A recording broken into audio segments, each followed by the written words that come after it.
Thank you for listening to Shulchanaruchharav.com.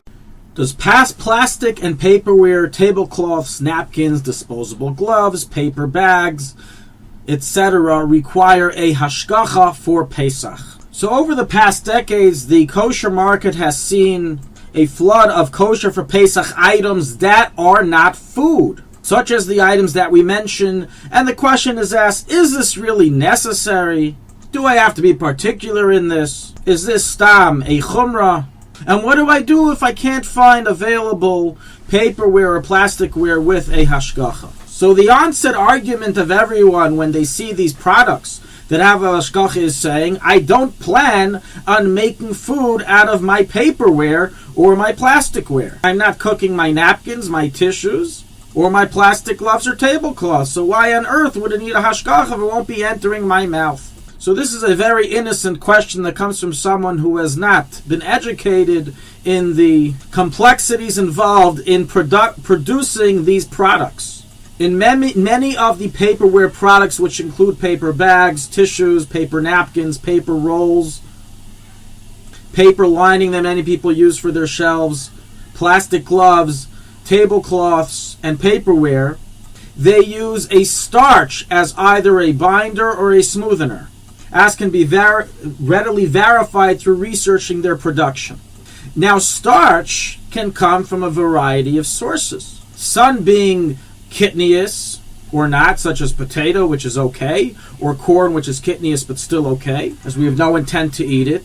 But some may be from the 5 grains, which is chametz. Now, it's ruled in Shulchanaruch, chapter 442, halacha 25 of the Alter Rebbe, that chametz starch, which was never mixed with ingredients to make it inedible, even if this occurred many, many days before Pesach, retains its biblical eating prohibition and requires 60 times to be nullified before Pesach and is not nullified at all on Pesach. So if the above materials that we mentioned contain a chametz-based starch, which has never been spoiled before Pesach, which may or may not be the case, you may be getting chametz starch on your food and eating chametz on Pesach. Simply using a napkin that had chametz starch used with it, and then picking up a piece of food with your bare hands and eating it, which many people do, such as a piece of matzah, can get that starch on the matzah, and the person ate chametz unknowingly to himself. Furthermore, even if the chametz starch has been mixed with other ingredients to render it inedible, in which from the letter of the law it no longer poses a problem of unintentional eating, nonetheless there is a chumrah to do so. There is a chumrah to nonetheless not use such products on Pesach, even though from the letter of the law it is allowed. So to summarize, bottom line, you have paperware and plasticware that is free of any issue, they have no starch at all. Or they have a starch that is either potato-based or kitnious-based, which is still not a problem at all. But since you also have paperware and plasticware that contain chametz starch, and perhaps that chametz starch was never made inedible before Pesach, therefore, from the letter of the law, it cannot be used, and that is the reason that we have hashgachas on all these products. The hashgacha is there to verify that no starch is used in the production of this product, or that a starch which is non-chametz based was used.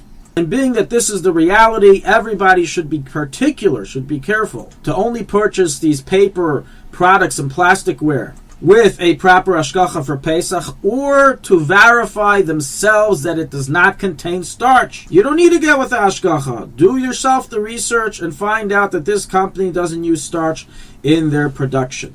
One very easy and simple method of just simply testing your product to see if it has starch or not, without needing to email or speak to the company, is as received from Rav Landau from Bnei Brak, which is the test that the hashgacha companies use, is to pour some iodine onto the product. If the product starts turning blue, at least the area that touched the iodine, that is a sign it has starch, as that is the chemical reaction of starch to iodine, and therefore it should not be used on Pesach. While if it does not turn blue, it's a sign it doesn't have starch, and that is your hashgacha.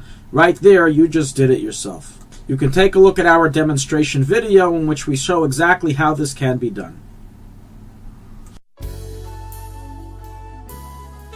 Thank you for listening to Shulchanaruchharav.com. Our free services of making Torah knowledge available to the public depends on donors like you.